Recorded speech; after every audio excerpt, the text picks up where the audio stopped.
Kita semua kayaknya tahu ya apa itu keluarga. Tapi pernah kepikiran nggak sih sedalam apa dampaknya secara psikologis bagi diri kita? Nah, dalam pembahasan kali ini, kita akan coba bedah lebih dari sekedar definisi biasa untuk ngebongkar gimana keluarga jadi cetak biru fundamental yang ngebentuk kita jadi seperti sekarang. Coba deh saya tanya, apa itu keluarga? Mungkin yang langsung kepikiran ya ikatan darah, orang yang tinggal serumah gitu kan? Tapi ternyata dari kacamata psikologi jawabannya bisa jadi beda banget dari yang kita bayangin. Nah ini dia nih poin utamanya. Bagi psikologi, keluarga itu bukan cuma soal silsilah. Keluarga adalah lingkungan utama, sistem emosional pertama kita yang membentuk dunia batin kita. Cara kita merasa, berpikir, dan berhubungan dengan orang lain sepanjang hidup kita. Oke, jadi ini dia peta perjalanan kita. Pertama, kita bakal lihat kenapa keluarga itu lebih dari sekedar ikatan darah. Terus kita masuk ke konsep keluarga sebagai sebuah sistem. Habis itu kita bahas gimana keluarga jadi cetak biru kepribadian, sekolah emosi pertama kita, dan warisan seumur hidupnya. Dan yang terakhir, kita bakal tutup dengan ide yang mungkin bikin lega. Keluarga yang cukup baik itu kayak apa sih? Bukan yang sempurna. Oke, pertama-tama kita perlu paham konsep dasarnya dulu nih. Keluarga itu bukan cuma sekumpulan orang yang kebetulan tinggal bareng. Coba bayangin deh, keluarga itu kayak jaring laba-laba raksasa yang nggak kelihatan. Kalau satu helai benang bergetar, semua bagian jaringnya ikut ngerasain. Secara kerennya, ini disebut teori sistem keluarga dari Moore Bowen.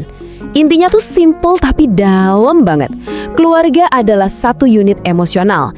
Artinya, apapun yang dialami satu orang pasti ngaruh ke semua orang di dalamnya. Nah, prinsip-prinsip ini nih yang bikin konsepnya jadi radikal. Coba pikirin deh.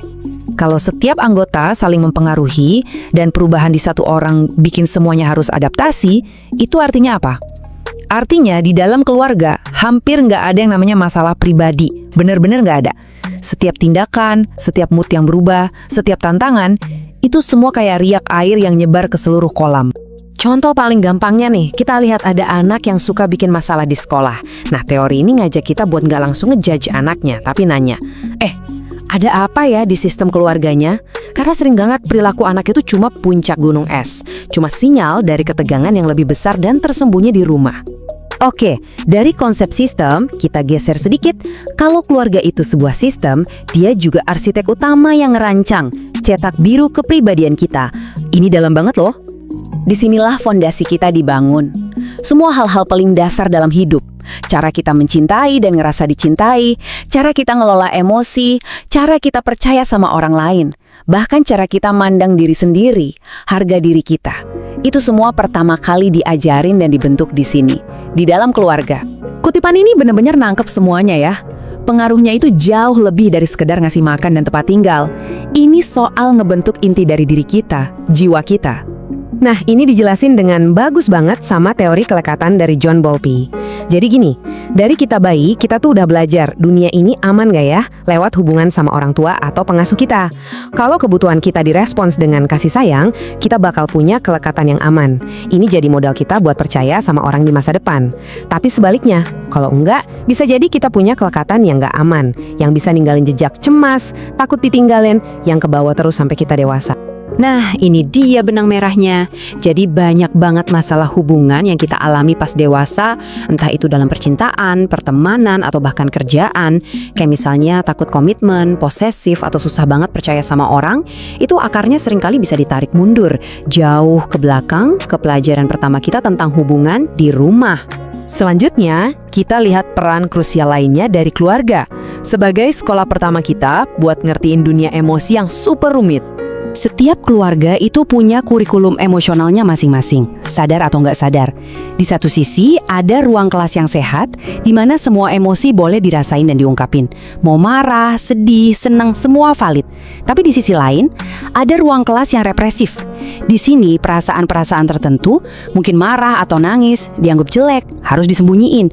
Dan pelajaran ini nempel banget seumur hidup kita.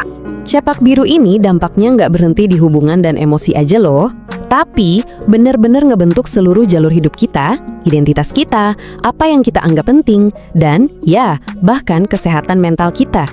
Keluarga itu ibaratnya ngasih kita kompas internal pertama. Dia yang pertama kali ngasih tahu kita, ini loh kelompokmu, kamu bagian dari sini. Ini hal yang penting dalam hidup. Nilai-nilai ini seringkali jalan di alam bawah sadar kita, ngebimbing keputusan-keputusan besar dalam hidup tanpa kita sadari. Nah, kalau kita lihat di sini, ini visual yang kuat banget ya. Ini tuh kayak dua sisi koin. Di satu sisi, keluarga yang suportif itu fungsinya kayak perisai psikologis. Dia bisa ngelindungin kita dari stres dan depresi. Tapi di sisi lain, lihat deh, konflik keluarga yang terus-terusan itu jadi faktor risiko yang gede banget. Bikin kita jadi jauh lebih rentan kena masalah kecemasan dan depresi. Setelah dengar semua ini, gampang banget ya buat kita jadi mikir, wah berarti harus punya keluarga sempurna dong. Tapi, psikologi modern justru ngajak kita ke tujuan yang lebih manusiawi dan bisa dicapai. Nah, ini dia kuncinya. Tujuannya itu bukan buat ngilangin konflik. Itu mustahil. Tapi tujuannya adalah nyiptain sebuah ruang di mana semua orang di dalamnya ngerasa aman. Aman buat beda pendapat, aman buat bikin salah, dan aman buat jadi diri sendiri tanpa takut dihakimi atau ditolak. Terus aman secara emosional itu kayak gimana sih prakteknya? Nah, ini dia 4 pilarnya. Intinya bukan soal kesempurnaan, tapi soal kemauan buat belajar, kerendahan hati buat ngakuin salah, dan komitmen buat ngobrol dengan baik-baik, bahkan pas lagi panas-panasnya. Dan kita tutup dengan pemikiran yang satu ini, yang menurut saya dalam banget. Pada akhirnya, pelajaran paling dasar yang kita dapat dari keluarga itu ya tentang dunia ini sendiri. Apakah dunia ini tempat yang bisa dipercaya dan aman? Atau tempat yang berbahaya dan tidak pasti? Jawaban kita atas pertanyaan fundamental itu seringkali dimulai dari rumah.